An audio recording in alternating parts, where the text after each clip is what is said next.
România este responsabilitatea mea. Să continui atunci când alții renunță. Să fii harnic și să nu mințești. Dar la un om puternic înveți să fii puternic. Vremurile bune vin. Important e să ajungi la ele, știi? Asigură-te că viața ta se aliniază valorilor.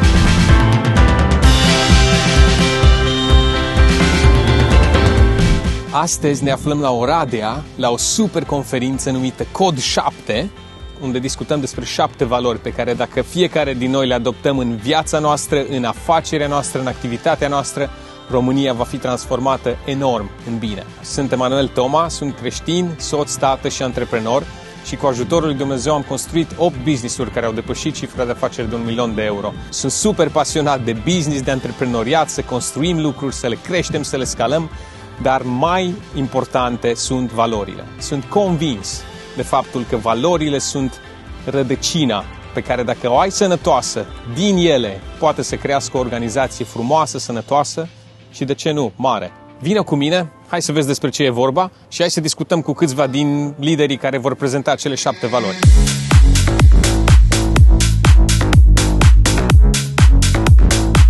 Haideți că am nimerit chiar în pauza de masă și l-am prins pe domnul Ruben Marian, care este unul din organizatorii acestei conferințe. Dacă poți să ne spui în câteva cuvinte ce înseamnă Cod 7 și de ce merită?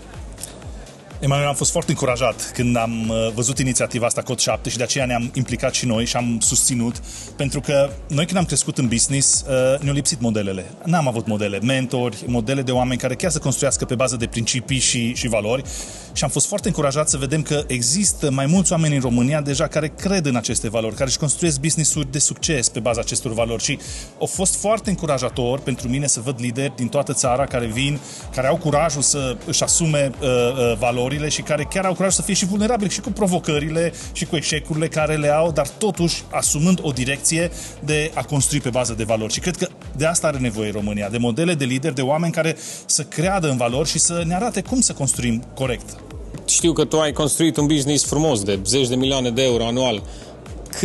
Cât de importante sunt valorile când construiești un business? Pentru că mentalitatea în România de multe ori, la noi nu se poate, la noi cinstit nu se poate, la noi să-ți plătești taxele și toate, așa nu poți să construiești business. Ce părere ai?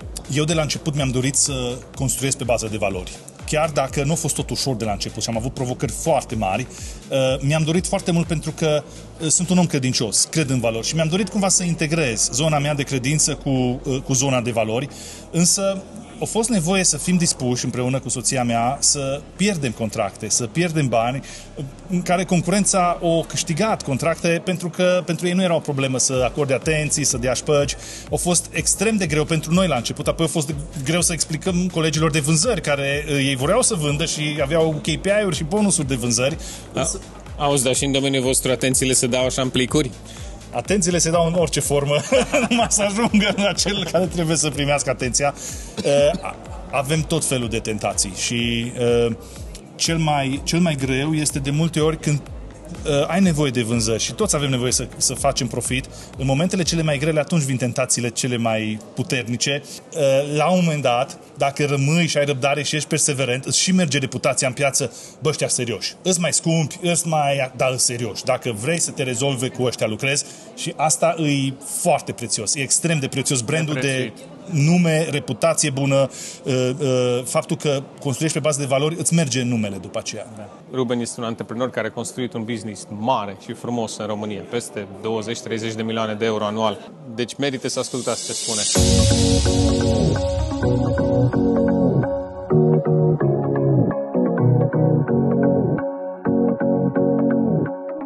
Domnul Vlad Mihuț, care este directorul Romcom, o companie românească, română-elvețiană de fapt, care se ocupă cu acordarea de credite pentru întreprinzători mici și mijlocii care nu au acces la credite bancare.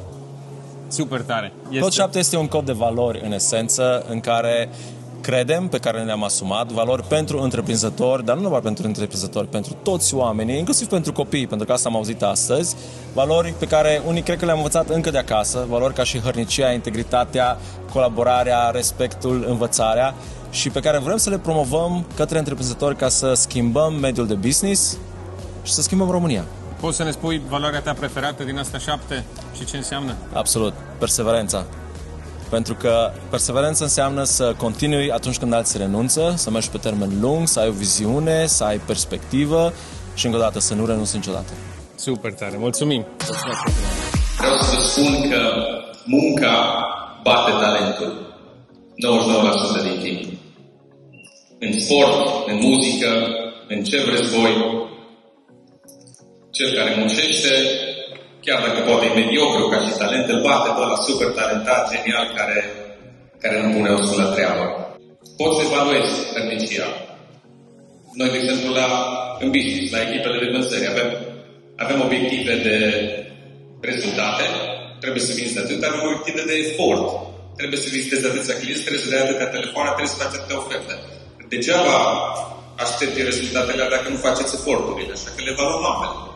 Pentru mine, săptămânal, eu am 3-4 ore obiectiv să fac sport. Degeaba am obiectiv rezultatul. Obiectivul meu e munca. Dacă în fiecare săptămână fac la 3-4 ore, rezultatele nu încetează să vină. Și apoi este partea de odihnă, pentru că sunt unii care nu știu să muncească și sunt unii care nu știu să se oprească din a munci. Trebuie să facem și pauze, trebuie să ne odihnim.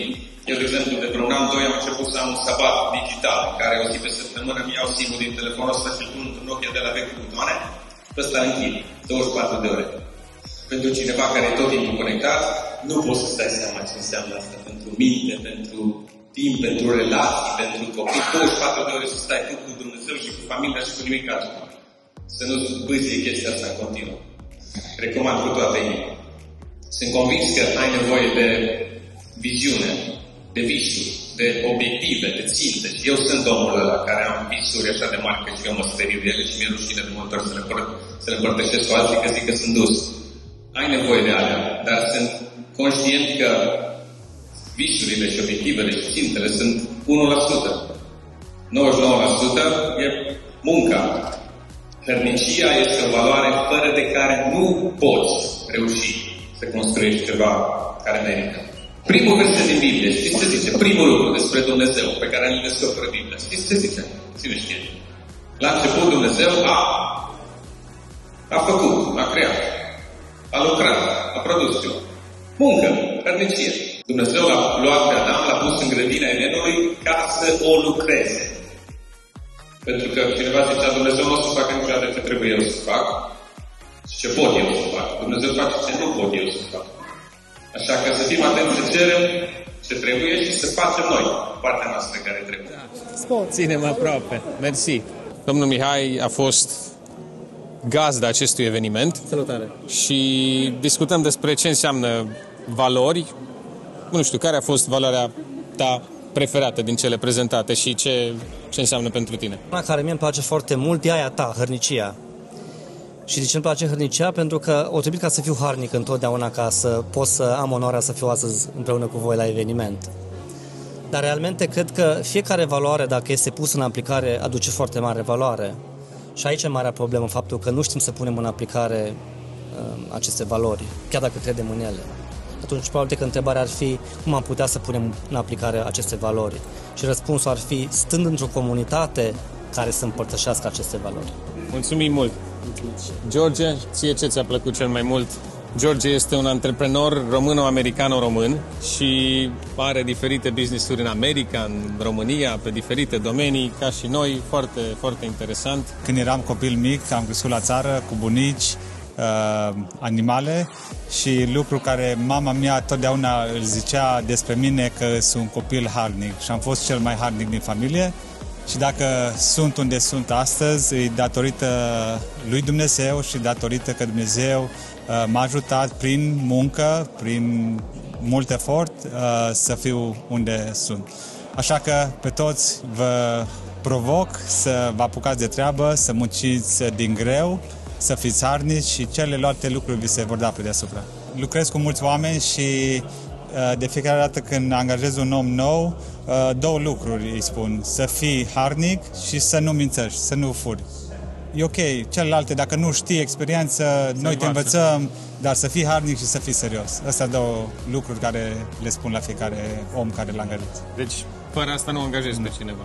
Fără asta nu poți să faci nimic. Nimic. Asta înțelegi. Yeah. Foarte tare. Mulțumim! Următorul speaker pe care o să-l abordăm este domnul Daniel Măluțan, profesor în afaceri și comportamentul consumatorului la Babeș-Bolyai la Facultatea de Business. Așa. Dumneavoastră ați prezentat Învățarea. Learning. Continuous learning. Ce înseamnă asta pentru cineva care e în business sau care e antreprenor? Nu trebuie să fii în business, trebuie să înțelegi că, de fapt, fără învățare nu se poate. Deci, așa cum ai nevoie de aer, așa cum ai nevoie de apă, de oxigen, învățarea este normală. Începi să înveți. Imaginează-ți că un copil trebuie să învețe să nu treacă prin sticlă. Ce procese se întâmplă la nivelul nostru? Învățarea este continuă. Categoric. Nu avem ce să discutăm. Și dacă vrei să crești, dacă vrei să evoluezi, dacă vrei să, până la urmă, să trăiești corect, trebuie să înveți. Toate se schimbă. Cum facem față acum la AI? Toată lumea vorbește despre inteligența artificială. Dar nu știe ce să facă. Nu știe ce să facă foarte complicat. E foarte complicat. Pentru că încă nici noi nu știm foarte bine. Dar trebuie să citești. Și cititul este ceea ce, cred eu, este numărul 1. Citește. Prima dată, ce le spuneți celor care zic, eu vreau să fac business, să fac bani, nu am vreme de citit și de învățat? Nu se poate. Îmi pare rău. Deci, fără a învăța, cum să spun, ia mașina și niciodată n-ai condus, niciodată n-ai făcut o lecție, n-ai învățat cum să conduci. Cum o să faci? Ce o să faci? O să zici că mergi pe flare. Da, sunt oameni care au flare, dar te duci până la un punct și de acolo ce faci? Nu, trebuie să înveți. Ascultă podcasturi. Avem destule. Citește cărți asumate. Stai în preajma oamenilor care au ce spune. Numărul 1 este școala. Instituțiile, facultate, universități, orice pe partea aceasta. Al doilea, citește tu. Trebuie să ai un moment de al tău cu cartea care o ai și după aceea participă, uite așa, la diferite conferințe, la diferite situații de acest gen. Super, mulțumim mult! Domnul profesor recomandă top 3 modalități de educare școala, să citești și interacțiunile cu alții, cu mentori, cu conferințe, evenimente, unde poți să te educi. Dar trebuie să fim intenționați.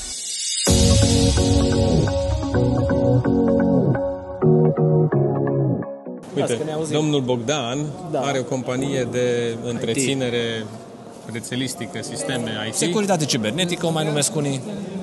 Ok, și ce cifră de afaceri face anul ăsta? Cred că cu vreo 10% mai mult decât anul trecut, cam 12 milioane și ceva. Lei. 12 milioane de lei. Așa, pentru Cluj-Napoca. Securitate cibernetică. Da. Foarte tare, foarte tare. Da, știai că 95% din companiile din România nu trec de 1 milion de euro cifră de afaceri anual? Mai cam știam că avem multe IMM-uri astea mici. Da. Care valoare ți-a plăcut cel mai mult din ce s-a prezentat astăzi? Mai perseverența de departe. O aplic sau o iau din exemplul meu, știi? Anul ăsta facem 23 de ani, știi? Pentru noi a fost foarte importantă cadența. În business? În business, da, în business, wow. În business și așa pe plan personal cu IT-ul 28 de ani, 29, da, exact. Da.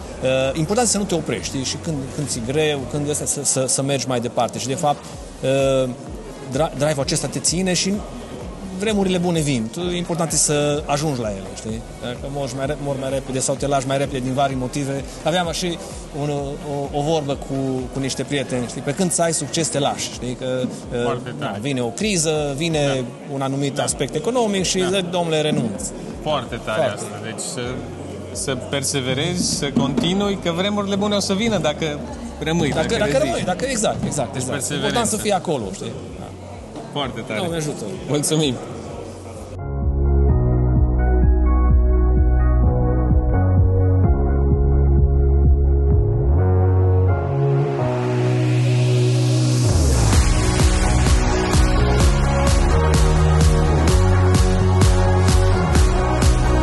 Dacă vrei să reușești în viață, trebuie să ai valori. Este obligatoriu.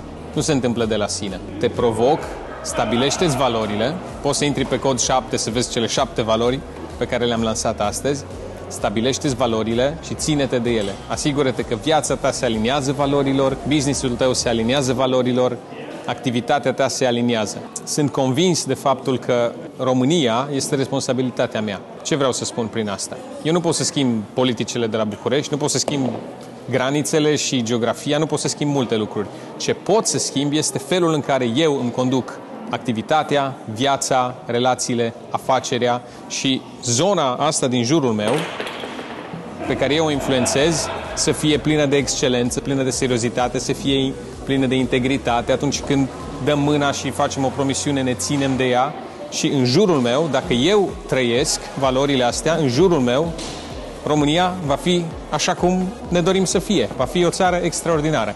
Și dacă tu faci asta în jurul tău și fiecare facem asta, România se va transforma în țara pe care dorim să o lăsăm copiilor noștri. Este ceva atât de important încât nu pot să subliniez îndeajuns. Alege să trăiești după valori.